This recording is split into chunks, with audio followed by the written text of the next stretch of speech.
Hi, everyone. Welcome back.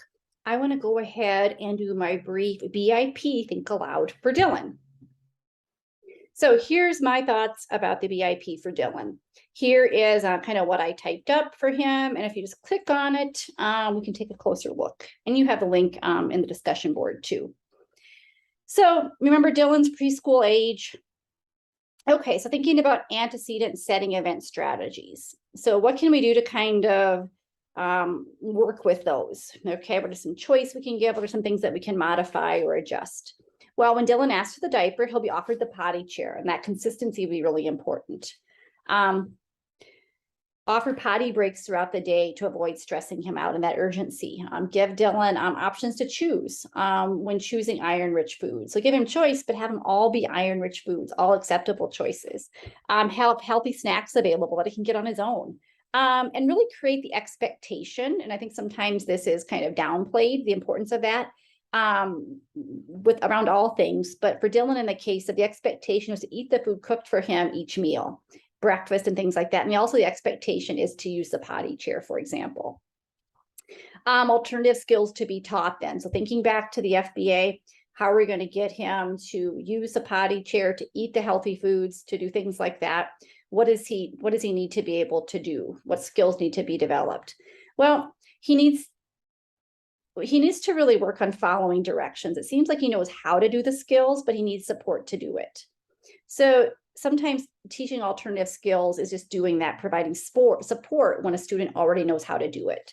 So visual schedules work really well first, and then when charts, things like that. Coping strategies, deep breathing, teaching routines like that. Encourage self-regulation. So by playing with the train, when he's starting to feel dysregulated, help him identify those moments. And then help him in supporting a routine, for example, by then going and playing with the train, taking deep breaths, things like that. Have a designated break area, quiet time area, and it might be playing with the train, that soothing downtime for him. Teaching manners, appropriate ways to get attention, what to do at the meal table, what to do when you need to use the bathroom, things like that.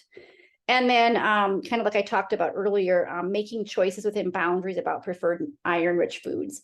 So Dylan may need help in learning the skills of being able to choose. We might be providing that to him up here as an idea to kind of modify the kind of setting and the antecedents and things like that. But he may need some help in being able to make choices before he can do that.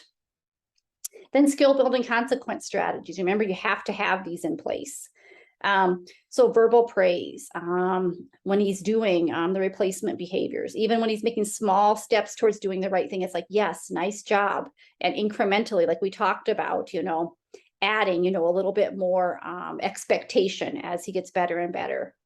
Dad tells and reads a story while he's using the potty. So he goes into the potty, immediately dad is there with the story.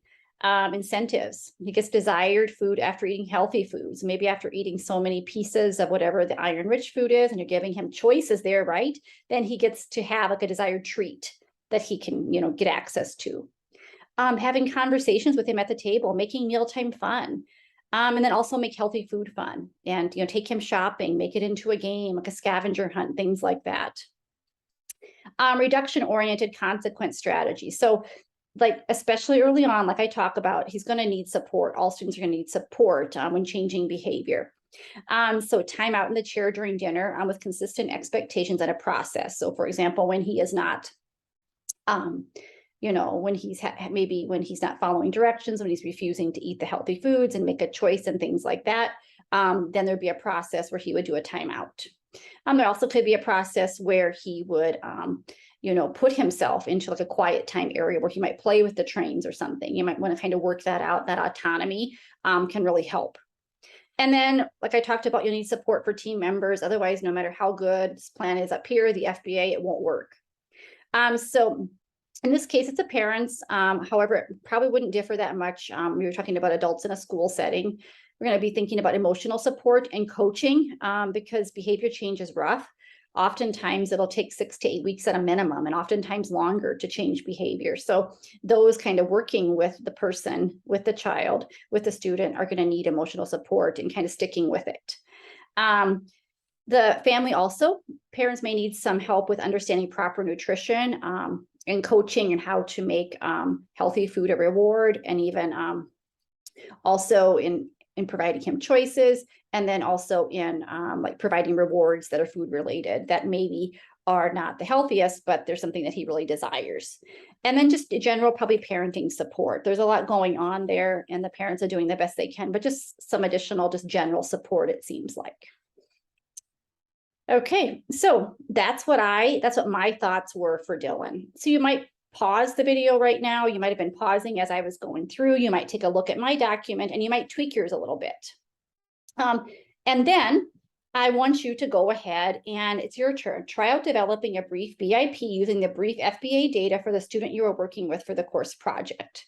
So go ahead and complete that. It's probably going to be relatively easy now, because you know the student pretty well. We've been doing everything around this one kind of case study in the entire course. So go ahead and just practice this process again, because remember, we want you to get fluid at doing this, and this brief process is similar to the more comprehensive and complex, and it also is a tool in your toolkit to use at times like we talked about when you may not have the time for whatever variety of reasons to do a comprehensive. You might be called in by RTI and MTSS teams to support with intervention and things like that. So I want you to really feel good about being able to pull out the brief FBA and BIP and sitting with a team or with families and things in a group and doing this process. So give it a go. I can't wait to see what you come up with.